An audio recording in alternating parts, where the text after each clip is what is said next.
Turbūt visiems taip yra nutikę. Važiuodami norite perjungti pavarą ir nukrenta grandinė. Tad šiame filmuke parodysime, kaip reikėtų sureguliuoti priekinius bei galinius pavarų perjungėjus, kad taip daugiau nenutiktų. Daugeliui pavarų reguliavimas atrodo sudėtingas ir daug žinių reikalaujantis dalykas. Tačiau patys pabandę įsitikinsite, kad tai yra labai paprasta ir atliekama tik 3 reguliavimo veržlių pagalba. Visų pirma, uždedame grandinę ant vidurinės žvaigždutės priekyje ir aukščiausios pavaros gale, tai yra mažiausios žvaigždutės. Reikia įsitikinti, ar jūsų perjungėjas nėra pažeistas. Jeigu viršutinis ir apatinis perjungėjo dantračiai sudaro vieną plokštumą kaip čia, viskas yra tvarkinga. Tačiau jei perjungėjo apatinė ir viršutinė žvaigždutės grandinė jungia įstrižai ar yra kaip kitaip iškreivinta, jums teks keisti perjungėją.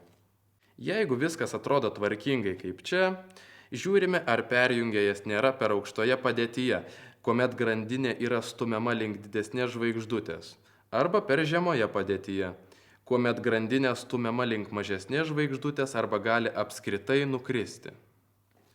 Šią perjungėjo padėtį galime reguliuoti ribojimo varžto žymimo raide H pagalba. Jį įveržiant, perjungėjo riba judės link rato, o atleidžiant judės į išorę. Taigi, jeigu grandinė vis nukrenta, H raide žymimą varžtą reikia prisukti, o jei lipa ant kitos žvaigždutės, atleisti. Idealiu atveju viršutinio perjungėjo dantračio dantukų plokštuma turi sutapti su žvaigždutės dantukų plokštuma. Teisingai sureguliavus perjungėją, besisukdama grandinė turi nekabinti greta esančių žvaigždučių. Toks pats principas taikomas ir reguliuojant žemiausios pavaros, tai yra didžiausios žvaigždutės ribas, tik naudojant raidę L pažymėtą varžtą. Reikėtų sureguliuoti ir atstumą tarp pavarų perjungėjo bei žvaigždučių. Tai galima padaryti priveržiant ar atlaisvinant rodomą varžtą. Norint, kad perjungėjas veiktų tiksliai, šis atstumas žemiausioje pavaroje, grandinėje esant ant didžiausios žvaigždutės, turi būti kuo mažesnis, tačiau svarbu, kad perjungėjas bei žvaigždutės nesiliestų. Jeigu pavaros persijungia nesklandžiai arba apskritai nepersijungia, reikia sureguliuoti pavarų troselio įtempimą.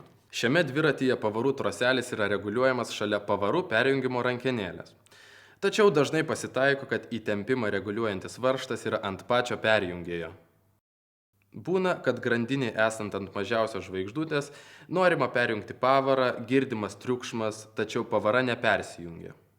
Tai reiškia, kad troselis yra neteisingai sureguliuotas ir jį reikia įtempti.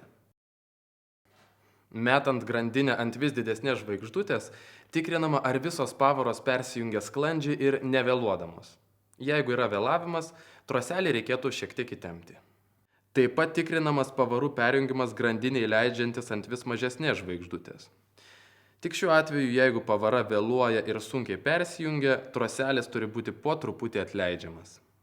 Priekinį pavarų perjungėją reguliuojame kaip ir galinį, naudojantis ribojimo varžtų pagalba.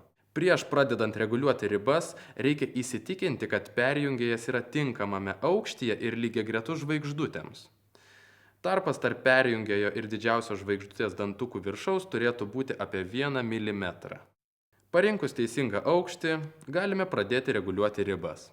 Grandinę gale nustatome ant didžiausios, o priekyje ant mažiausios žvaigždučių.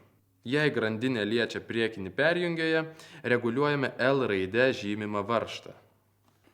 Reguliuojant didžiosios žvaigždės ribas, grandinę nustatome ant didžiausios žvaigždės priekyje ir mažiausios gale. Žiūrime, ar grandinė neliečia perjungėjo.